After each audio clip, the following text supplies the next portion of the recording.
ভারতের তামিলনাড়ু, কেরালা ও পুদুচেরিতে চলছে বিধানসভা নির্বাচনের ভোট গ্রহণ। জয়ের প্রত্যাশা কেন্দ্রের ক্ষমতাসীন দল বিজেপি।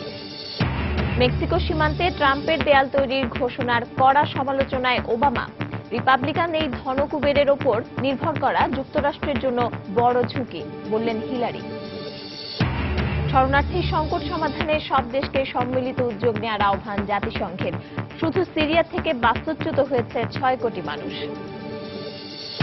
এবং সিরীয় সংকট সমাধানে করণীয় বিষয়ে সৌদি বাদশার সঙ্গে মার্কিন পররাষ্ট্রমন্ত্রী বৈঠক। ইরাকে সরকারি বাহিনীর বিমান হামলায় 17 আইএস জঙ্গি নিহত।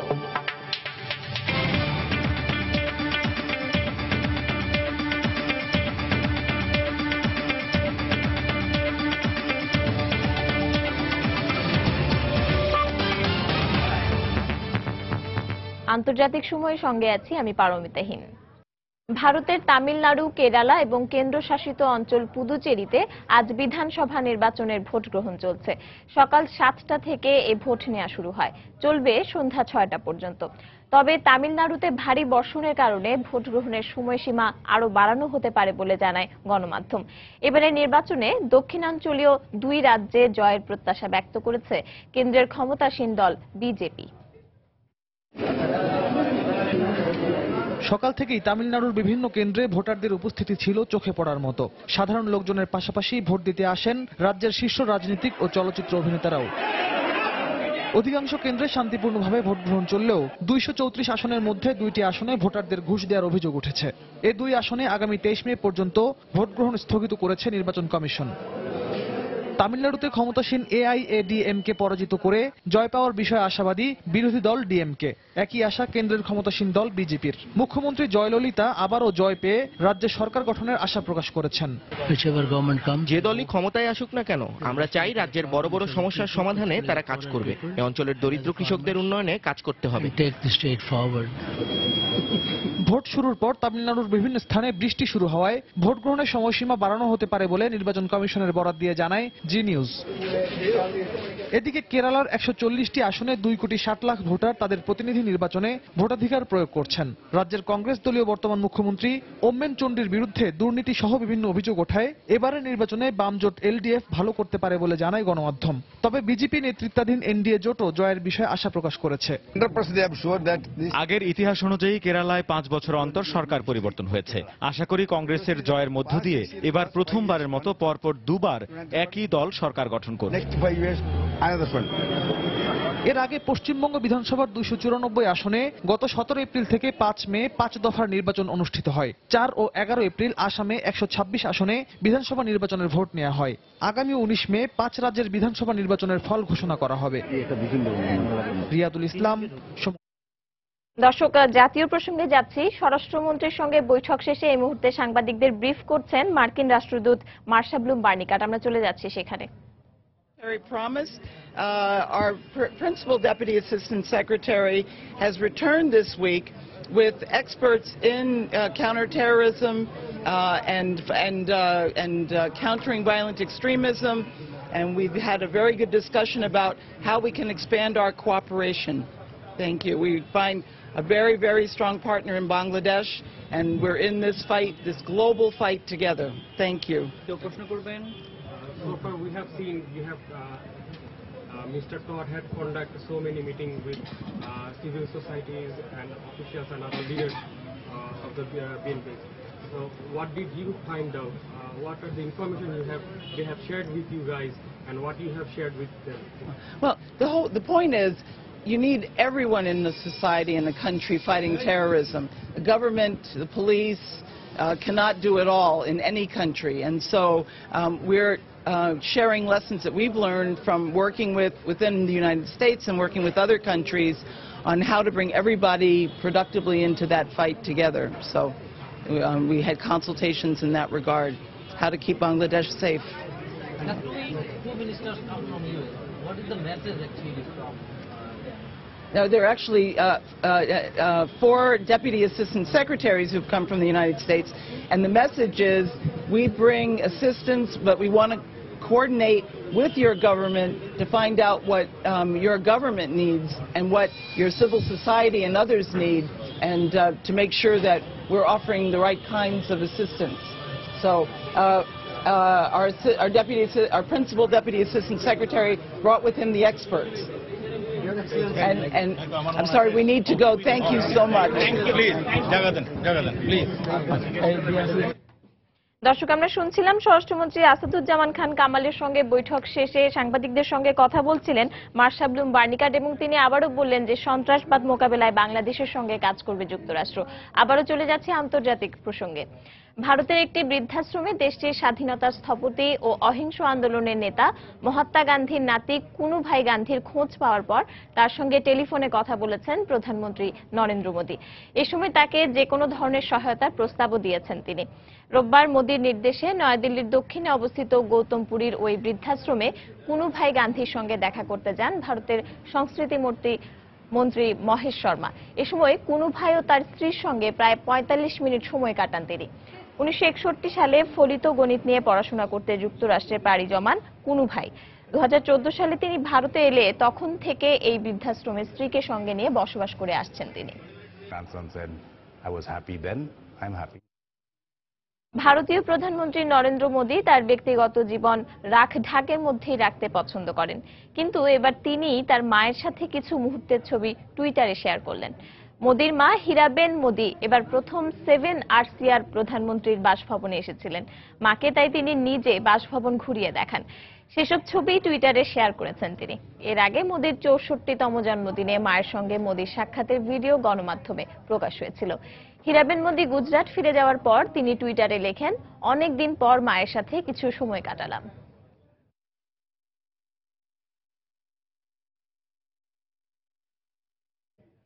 সমাজে অস্থিরতা ছড়ানোর অভিযোগ করে ভারতের সমাজকর্মী আন্না হাজারেকে হত্যার হুমকি দিয়ে চিঠি দেওয়া হয়েছে। রোববার আন্না হাজারের এক মুখপাত্র জানান, হত্যার হুমকি দিয়ে মারাঠি ভাষায় লেখা একটি চিঠি তার কার্যালয়ে পাঠানো হয়েছে। চিঠিটির প্রেরক হিসেবে মহারাষ্ট্রের আহমেদনগর থেকে 65 কিলোমিটার দূরের নেভাসী এলাকার আম্বাদাস লস্করের নাম লেখা আছে। আন্না হাজারেকে এর আগেও হত্যার হুমকি দিয়ে এ ধরনের চিঠি পাঠানো হয়েছে।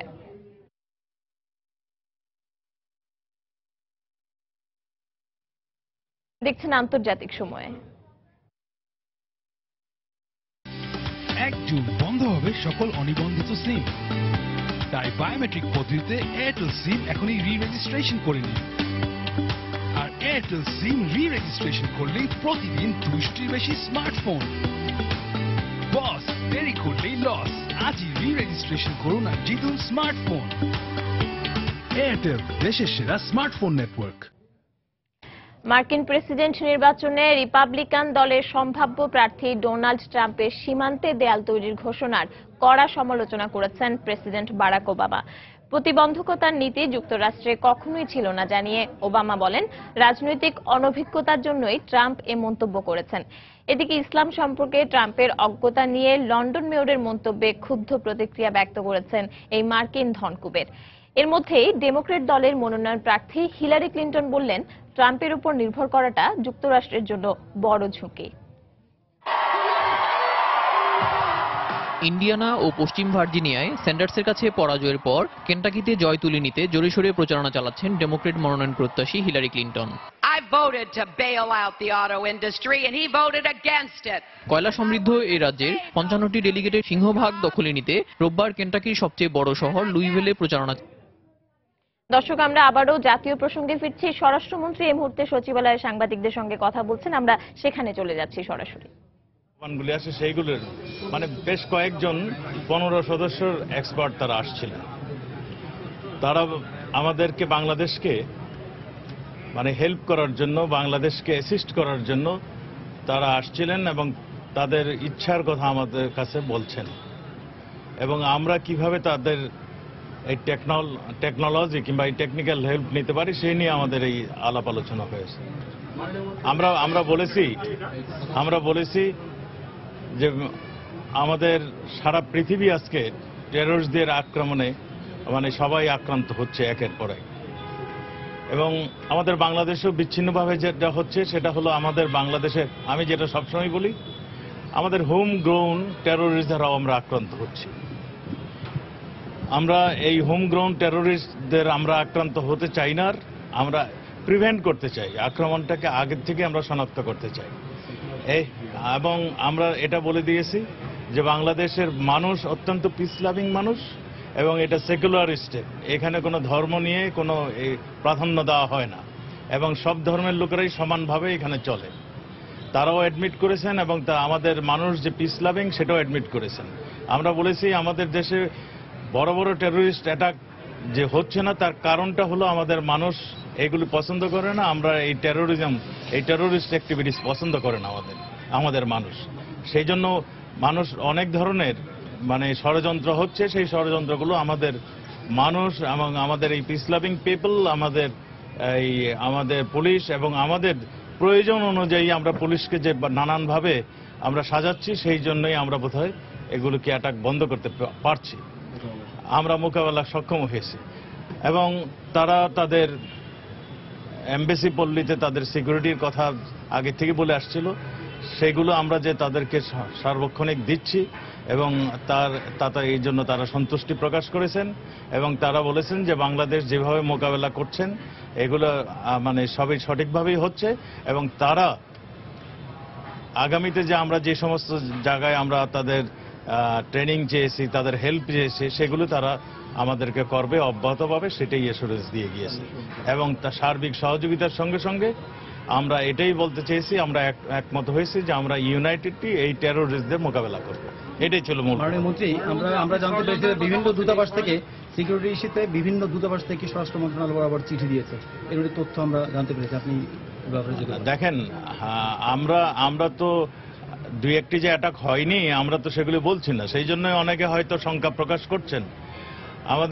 আমি তো প্রথমেই বললাম যে এমবেসিগুলোতে বিভিন্ন দূতাবাসগুলো তো আমাদের মানে আপনার তারা চিঠিপত্র দিয়েছেন, তাদের আশঙ্কার কথা ব্যক্ত করেছিলেন, সেজন্য আমরা এই পল্লীতে, আমরা এই এমবেসি পল্লীতে আমরা আমাদের অ্যাক্টিভিটিস বাড়িয়ে দিয়েছি, আমরা টহল পুলিশ বাড়িয়েছি, আমরা মোটর বাইকের মাধ্যমে মানে পাহারা দিচ্ছি, আমরা গাড়ির মাধ্যমে কারের মাধ্যমে আমরা পাহারা দিচ্ছি, আমরা পায়ে হেঁটে মানে টহল দেওয়া হচ্ছে, আমরা চেকপোস্ট বাড়িয়েছি, আমাদের সব জায়গায় মানে আমাদের গোয়েন্দা এবং আমাদের পোশাকি পুলিশ আমরা ওখানে মোতায়েন করেছি, যার জন্য তারা সন্তুষ্টি প্রকাশ করেছে।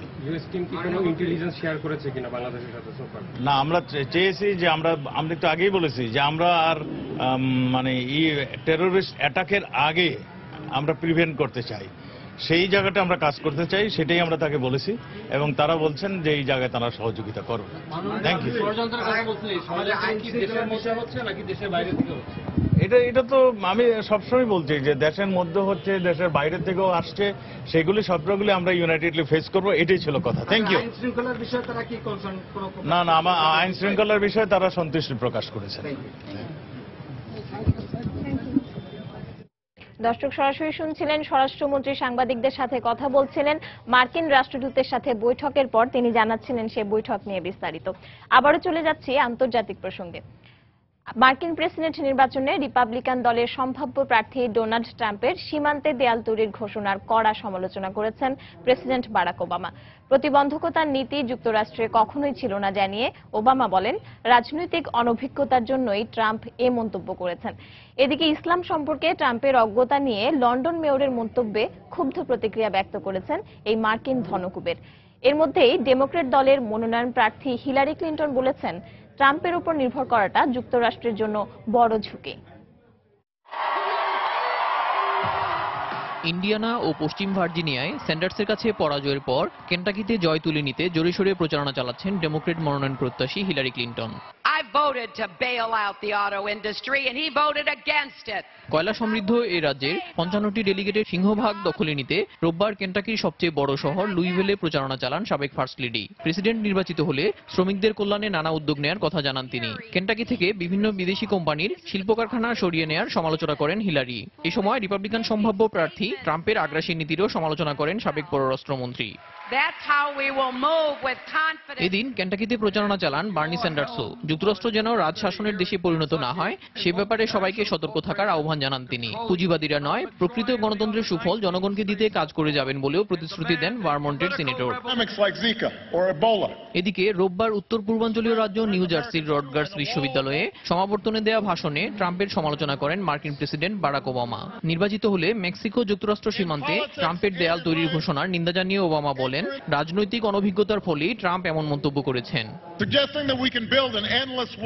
আমরা দেয়াল ঘেরা নয়, মুক্ত আমেরিকা চাই।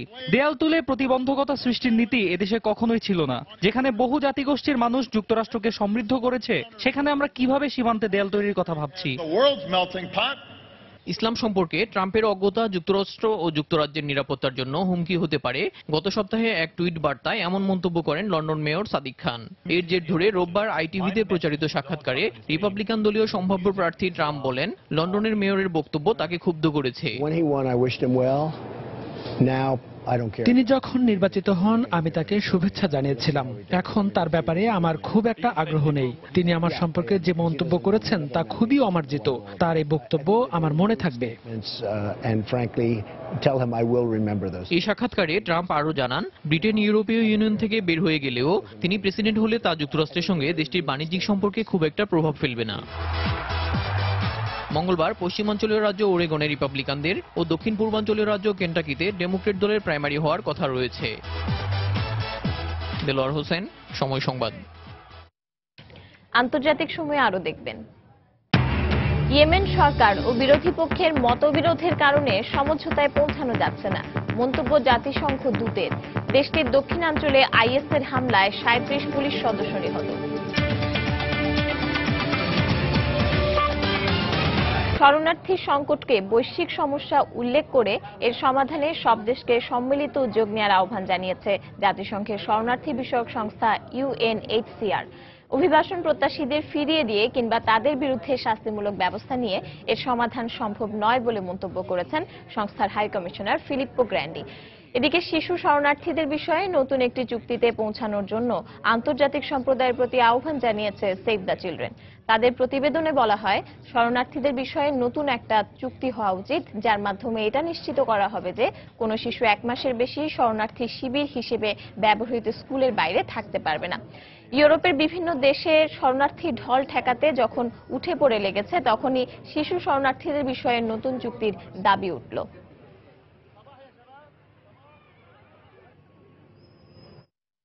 সাম্প্রতিক সময়ে অভিবাসী সংকটের কারণে মানবিক বিপর্যয়ের শিকার হয়েছে বিশ্বের অগণিত মানুষ।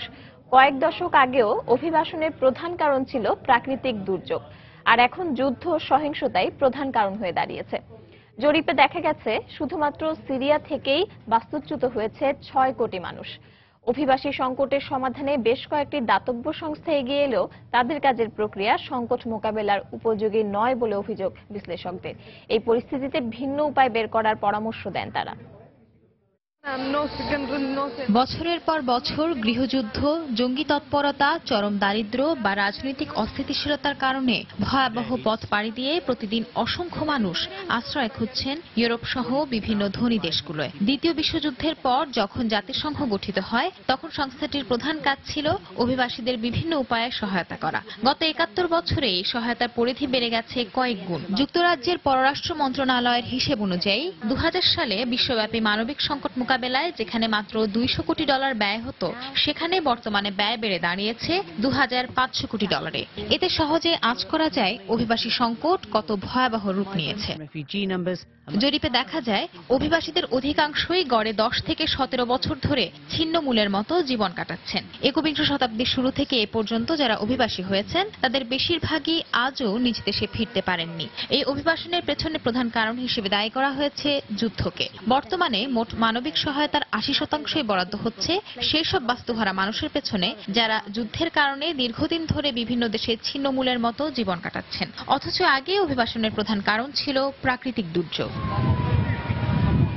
অভিবাসী সংকট প্রকট হয়ে দেখা দেয় সিরিয়ার গৃহযুদ্ধ ও আইএস জঙ্গি তৎপরতার পর থেকে। 2015 সালে আন্তর্জাতিক উদ্ধার কমিটির এক হিসেবে দেখা গেছে সিরিয়া থেকে এ পর্যন্ত 6 কোটি মানুষ বিভিন্ন দেশে আশ্রয় নিয়েছে, যা আসার মধ্যে আছে 43,000 মানুষ। এসব মানুষের সহায়তায় মানবিক তৎপরতা বেশ দুর্বল বলে মন্তব্য করেন ফরাসি দাতব্য সংস্থা ডক্টরস উইদাউট বর্ডার্স। বিশেষজ্ঞদের মতে মানবিক সহায়তার পুরো প্রক্রিয়ায় গঠনমূলক পরিবর্তন আনা না গেলে এই সংকট মোকাবেলা কঠিন হয়ে পড়বে। এই অবস্থায় তারা দাতব্য সংস্থাগুলোকে নীতি পরিবর্তনের দিকটি নিয়ে নতুন করে ভাবার পরামর্শ দেন। সানজানা চৌধুরী, সময় সংবাদ।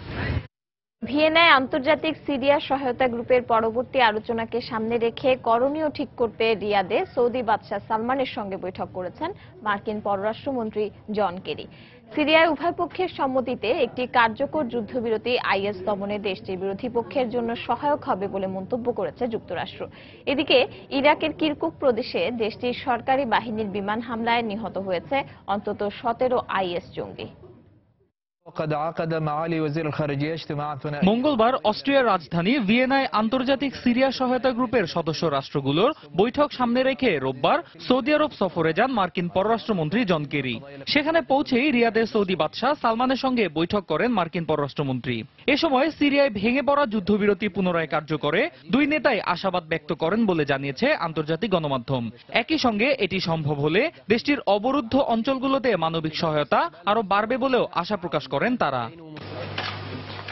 সিরিয়া তথা মধ্যপ্রাচ্য জুড়ে আইএস দমনে একটি কার্যকর আন্তর্জাতিক নেটওয়ার্ক গড়ে তোলার প্রয়োজন বলে মন্তব্য করেছেন আইএস বিরোধী জোটের বিশেষ মার্কিন দূত ব্রেট ম্যাকগার্ক।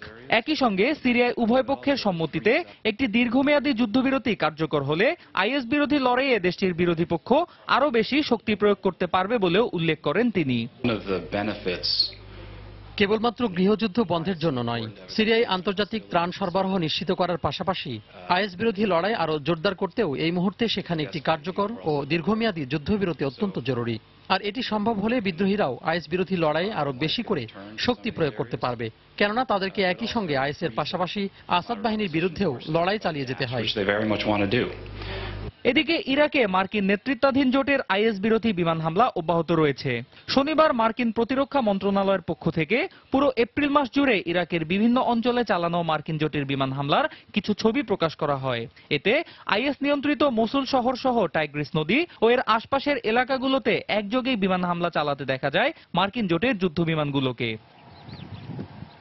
এছাড়াও শনিবার ইরাকের কিরকুক প্রদেশের বিভিন্ন অঞ্চলে আইএসের অবস্থান লক্ষ্য করে দেশটির সরকারি বাহিনীর বিমান হামলায় অন্তত 17 আইএস জঙ্গি নিহত হয় বলে জানায় স্থানীয় গণমাধ্যম। অন্যয় কর্মকার, সময় সংবাদ। ইয়েমেনে যুদ্ধরত দুপক্ষের মধ্যে বেশ কিছু জটিল বিষয় অমীমাংসিত থাকায় একটি চূড়ান্ত চুক্তিতে পৌঁছানো সম্ভব হচ্ছে না। কুয়েতে ইয়েমেন শান্তি আলোচনা চলাকালে এই মন্তব্য করে দেশ ও জনগণের স্বার্থে আবারও দুপক্ষকে নমনীয় হওয়ার আহ্বান জানিয়েছেন ইয়েমেন বিষয়ক জাতিসংঘের বিশেষ প্রতিনিধি। এদিকে রোববার দেশটির মুকাল্লায় একটি পুলিশ কম্পাউন্ডে আত্মঘাতী বোমা হামলায় অন্তত 37 জন নিহত হয়েছে, আহত হয়েছে প্রায় 25 জন। রোববার ইয়েমেনের বন্দরনগরী মুকাল্লার একটি পুলিশ ব্যারাকের সামনে আত্মঘাতী বোমা হামলার পর ধ্বংসযজ্ঞে পরিণত হয় কম্পাউন্ড ও এর আশপাশের জায়গা। হামলার পরপরই হতাহতদের উদ্ধার করে হাসপাতালে নেওয়া হয়। এছাড়া ওই এলাকার নিরাপত্তা ব্যবস্থা জোরদার করা হয়। হামলার পর এক বিবৃতিতে এর দায় স্বীকার করেছে জঙ্গি গোষ্ঠী আইএস। এদিকে এবছরের 21 এপ্রিল থেকে কুয়েতের রাজধানী কুয়েত সিটিতে ইয়েমেনের আনসারুল্লাহ আন্দোলন ও সৌদি সমর্থিত প্রেসিডেন্ট আব্দুর রাব্বু মানসুর হাদির প্রতিনিধিদের মধ্যে চলা শান্তি আলোচনায় অগ্রগতি হয়েছে বলে জানিয়েছেন ইয়েমেন বিষয়ক জাতিসংঘের বিশেষ প্রতিনিধি ইসমাইল ওলুদ শেখ আহমেদ। রোববার এক সংবাদ ব্রিফিংয়ে একথা বলেন তিনি। এ সময় তিনি দুপক্ষকে ইয়েমেন ও সেখানকার জনগণের স্বার্থে নমনীয় হওয়ার আহ্বান জানান। এখন আমাদের সামনে শান্তিপূর্ণ সমাধানের সুযোগ এসেছে। এ পর্যন্ত যে অগ্রগতি অর্জিত হয়েছে তাতে আমরা আশাবাদী, কিন্তু কিছু জটিল ইস্যুতে সমস্যা থেকে যাওয়ার সুস্পষ্ট রাজনৈতিক সমাধানের ব্যাপারে চুক্তিতে পৌঁছানো সম্ভব হচ্ছে না। তবে বিভিন্ন সূত্রে জানা গেছে পবিত্র রমজান মাস শুরুর আগে অর্ধেক বন্দীকে মুক্তি দেওয়ার বিষয়ে ঐক্যমত প্রতিষ্ঠা ছাড়া শান্তি আলোচনায় আর কোনো অগ্রগতি হয়নি, বরং দুপক্ষ পরস্পরকে যুদ্ধবিরতি লঙ্ঘনের জন্য অভিযুক্ত করে আসছে। শিরিন আক্তার, সময় সংবাদ। আন্তর্জাতিক সময়ে আরো যা দেখবেন।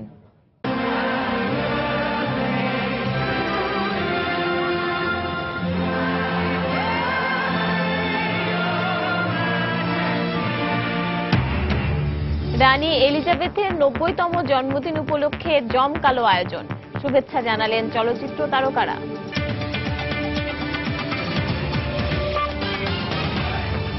আরএফএল ওয়াটার পাম্প, পানি দেবে টেনশন নয়। ইসরায়েলি প্রধানমন্ত্রী বিনয়ামিন নেতানিয়াহু বলেছেন, কেবল সরাসরি আলোচনায় ইসরায়েল ফিলিস্তিন চলমান সমস্যা সমাধানের একমাত্র পথ। ফ্রান্সের মধ্যস্থতায় আন্তর্জাতিক সম্প্রদায়ের অংশগ্রহণে অনুষ্ঠেয় ইসরায়েল ফিলিস্তিন শান্তি সম্মেলনের বিরোধিতা করেছেন নেতানিয়াহু। তবে তার বিরোধিতা সত্ত্বেও শান্তি আলোচনা এগিয়ে যাবে বলে মন্তব্য করেছেন ফরাসি পররাষ্ট্রমন্ত্রী জিয়ান মার্ক আয়রল্ট। এদিকে রোববার ফিলিস্তিনিরা পশ্চিম তীর ও গাজায় নাকবা দিবস স্মরণে বিক্ষোভ করেছে। নাকবা দিবস স্মরণে ফিলিস্তিনিরা যেন ফিরে গেছে সেই 1948 সালে। ওই বছরের 15 মে ফিলিস্তিনের ভূখণ্ডে ইসরায়েল রাষ্ট্র হিসেবে প্রতিষ্ঠা পায়। সেই দিনটিকে নাকবা দিবস হিসেবে পালন করে আসছে ফিলিস্তিনিরা। 1947 থেকে 48 সালে ফিলিস্তিনের ভূমিতে ইহুদিদের স্থানান্তর করা হলে কয়েক লাখ ফিলিস্তিনিকে জোর করে বিতাড়িত করে ইহুদিরা, হত্যা করে অনেককে। লাখ লাখ মানুষ পরিণত হয় উদ্বাস্তুতে। ফিলিস্তিনিরা প্রতি বছরের মতো এবছর সে সময়কে স্মরণ করিয়ে দেন প্রতীকী উপস্থাপনের মাধ্যমে। প্রতীকী একটি ট্রেনও দেখা যায়, যাতে লেখা আছে, আমাদের ভূমিতে ফেরার অধিকার আছে আমাদের। পশ্চিম তীর ও গাজায় শান্তিপূর্ণ এই আয়োজনে হঠাৎ করেই গ্রেনেড নিক্ষেপ করে ইসরায়েলি সেনাবাহিনী। দ্বিরাষ্ট্র সমস্যা সমাধানের উদ্যোগ আগেও অনেকবার হয়েছে। নতুন করে ফ্রান্সের উদ্যোগে আন্তর্জাতিক সম্প্রদায়ের অংশগ্রহণে প্রথম ধাপে 30 মে মন্ত্রী পর্যায়ের বৈঠক হওয়ার কথা রয়েছে। এতে আরব লীগ, জাতিসংঘ নিরাপত্তা পরিষদ সহ 20টি দেশ অংশ নেওয়ার কথা। তবে ইসরায়েল ও ফিলিস্তিনকে নেওয়া হচ্ছে না প্রথম ধাপে। এর বিরোধিতা জানিয়েছেন ইসরায়েলি প্রধানমন্ত্রী বিনিয়ামিন নেতানিয়াহু। জেরুজালেমে ফরাসি পররাষ্ট্রমন্ত্রী তার সঙ্গে দেখা করার পর তিনি জানান, ফ্রান্স পক্ষপাতিত্ব করতে পারে বলে এমন সম্মেলনের পক্ষে নন তিনি। আমি ফরাসি পররাষ্ট্রমন্ত্রীকে বলেছি, ইসরায়েল ফিলিস্তিন দ্বন্দ্ব নিরসনের একমাত্র উপায় হচ্ছে দুপক্ষের সরাসরি আলোচনা। এই উপায়ে জর্ডান ও মিশরের সঙ্গে দ্বন্দ্ব নিরসন করেছি আমরা। আন্তর্জাতিক সম্প্রদায় নিয়ম তৈরি করে দেবে, আর সেই নিয়ম মেনে শান্তি চুক্তি হবে, তার পক্ষে আমরা নই। তবে ফরাসি পররাষ্ট্রমন্ত্রী জিয়ান মার্ক আয়রল্ট বলেছেন, নেতানিয়াহুর বিরোধিতা সত্ত্বেও শান্তি সম্মেলন এগিয়ে যাবে। নেতানিয়াহুর সঙ্গে দেখা করে পশ্চিম তীরের রামাল্লায় ফিলিস্তিনি প্রেসিডেন্ট মাহমুদ আব্বাসের সঙ্গে দেখা করে একথা বলেন তিনি। ইসরায়েল শান্তি সম্মেলনের বিরোধিতা করলেও স্বাগত জানিয়েছে ফিলিস্তিন। ফ্রান্স বিভিন্ন পদক্ষেপের মাধ্যমে এগিয়ে যাবে। প্রথমে মন্ত্রী পর্যায়ের বৈঠক হবে, দ্বিতীয় পর্যায়ে গিয়ে আন্তর্জাতিক সম্মেলনে ইসরায়েল ও ফিলিস্তিনকে আলোচনায় নেওয়া হবে। কেবলমাত্র এই দু দেশের সদিচ্ছাই পারে শান্তি আনতে, আমরা নই। 6 দশকের বেশি সময় ধরে চলা ফিলিস্তিন ইসরায়েল সমস্যা দিন দিন আরো প্রকট হওয়ায় আন্তর্জাতিক হস্তক্ষেপ জরুরি হয়ে পড়েছে বলেও জানান ফরাসি পররাষ্ট্রমন্ত্রী। ইউনিসেফ জানিয়েছে, গত বছরের শেষ 3 মাসে ইসরায়েলি বাহিনী 204 ফিলিস্তিনিকে হত্যা করেছে, যাদের মধ্যে 25 জন শিশু। হাফসাতুন্নেসা, সময় সংবাদ। ফিলিপিন্সের নবনির্বাচিত প্রেসিডেন্ট রদ্রিগো দুর্তেতে সর্বোচ্চ শাস্তি হিসেবে মৃত্যুদণ্ডের বিধান পুনরায় বহালের প্রতিশ্রুতি দিয়েছেন। মৃত্যুদণ্ডপ্রাপ্ত অপরাধীকে গুলি করে হত্যা করতে তিনি দেশটির নিরাপত্তা বাহিনীকে অনুমোদন দিয়েছেন বলেও জানায় গণমাধ্যম। এই বিধান বহাল রাখতে তিনি কংগ্রেসের প্রতিও আহ্বান জানান। প্রেসিডেন্ট দুর্তেতে দক্ষিণাঞ্চলীয় শহর দাভাও এর মেয়র থাকাকালীন শাস্তিদাতা হিসেবে পরিচিত ছিলেন। তার আমলে 1000 দণ্ডপ্রাপ্ত অপরাধীকে নিরাপত্তা বাহিনী গুলি করে হত্যা করেছিল বলে জানা গেছে। দুর্তেতের এমন ভূমিকার কারণে মানবাধিকার সংস্থা হিউম্যান রাইটস ওয়াচ গত বছর তাকে ডেথ স্কোয়াড মেয়র নামে আখ্যা দেয়। নির্বাচনী প্রচারণার সময় থেকে দুর্তেতের বিতর্কিত প্রতিশ্রুতির মধ্যে রয়েছে মদ ও সিগারেট খাওয়ার উপর নিষেধাজ্ঞা, মাদক ব্যবসায়ীদের ম্যানিলা উপসাগরে নিক্ষেপ করা ও প্রেসিডেন্ট বাসভবনকে হাসপাতালে পরিণত করা। ফিলিপিন্স 2006 সালে মানবতা ও মানবাধিকারের নামে মৃত্যুদণ্ডের বিধান বাতিল করেছিল। 2000 সালে দেশটিতে সবশেষ মৃত্যুদণ্ড কার্যকর হয় বলে জানায় গণমাধ্যম। ভারতের পশ্চিমবঙ্গে ইঞ্জিন চালিত নৌকাডুবির ঘটনায় এ পর্যন্ত 16 জনের মৃতদেহ উদ্ধার করা হয়েছে। নিখোঁজ অর্ধশতাধিক মানুষের সন্ধানে এখনো চলছে উদ্ধার অভিযান।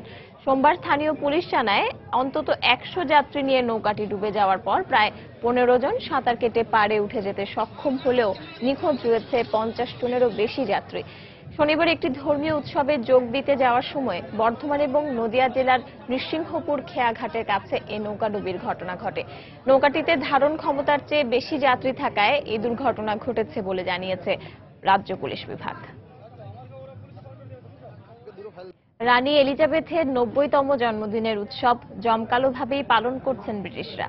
গেল মাসে তার জন্মদিন গেলেও এখনো উইন্ডসর ক্যাসেলে চলছে নানা ধরনের অনুষ্ঠান। রোববারই রানীকে এক মনোমুগ্ধকর অনুষ্ঠানের মধ্য দিয়ে জন্মদিনের শুভেচ্ছা জানান সিনেমা পাড়ার তারকারা।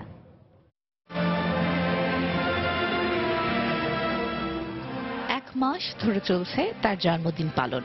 শুধু কি তাই, বছরে একবার নয় দুবার যদি কারো জন্মদিন পালন হয়ে থাকে সেই ভাগ্যবানও তিনি। বলছি আর কেউ নয়, ব্রিটেনের রানী দ্বিতীয় এলিজাবেথের কথা। রোববার লন্ডনের অদূরে উইন্ডসর ক্যাসেল আবারও সাজানো হয় রানীর ৯০তম জন্মদিনের উৎসব উপলক্ষে। জমকালো এই অনুষ্ঠান শুরু হয় রানীর আসার পরপরই। গার্ড অফ অনার দিয়ে রানীকে অনুষ্ঠানে আমন্ত্রণ জানানো হয়। এর আগেই অনুষ্ঠানে উপস্থিত হন প্রিন্স চার্লস ও তার স্ত্রী ক্যামিলা পার্কার।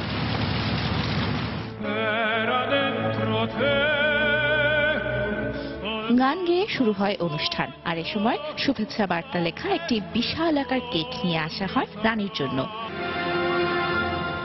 রানীকে জন্মদিনের শুভেচ্ছা জানান অভিনেত্রী হেলেন মিরেন। আরও ছিলেন মার্টিন ক্লুনেস, ডেমিয়ান লুইস, ইমেলডা স্টটন আর জেনিফার সন্ডার্স সহ অনেক তারকারা। আয়োজন করা হয় কনসার্টে, যাতে অপেরা শিল্পী আন্দ্রে বাসেলি সঙ্গীত পরিবেশন করেন। এছাড়াও প্রায় ৯০০ ঘোড়ার প্রদর্শনী হয় প্রাণীদের প্রতি রানী এলিজাবেথের ভালোবাসা জানাতে। রানী দ্বিতীয় এলিজাবেথ জন্মেছিলেন ২১ এপ্রিল, তবে রাজ্যাভিষেকের সময় তার জন্মদিনের তারিখ বদলে দেওয়া হয় ২১ জুন। তাই বছরে দুবার জন্মদিন পালন করা হয় ব্রিটিশ রানীর। তানজিম মুনিয়াত, সময় সংবাদ। এ পর্যায়ে আবারও জানিয়ে দিচ্ছি আন্তর্জাতিক সময়ের শীর্ষ সংবাদগুলো। ভারতের তামিলনাড়ু, কেরালা ও পুদুচেরিতে চলছে বিধানসভা নির্বাচনের ভোট গ্রহণ। জয়ের প্রত্যাশা কেন্দ্রের ক্ষমতাসীন দল বিজেপির। মেক্সিকো সীমান্তে ট্রাম্পের দেয়াল তৈরির ঘোষণার কড়া সমালোচনায় ওবামা। রিপাবলিকান এই ধনকুবেরের ওপর নির্ভর করা যুক্তরাষ্ট্রের জন্য বড় ঝুঁকি, বললেন হিলারি। শরণার্থী সংকট সমাধানে সব দেশকে সম্মিলিত উদ্যোগ নেওয়ার আহ্বান জাতিসংঘের। শুধু সিরিয়া থেকে বাস্তুচ্যুত হয়েছে ৬ কোটি মানুষ।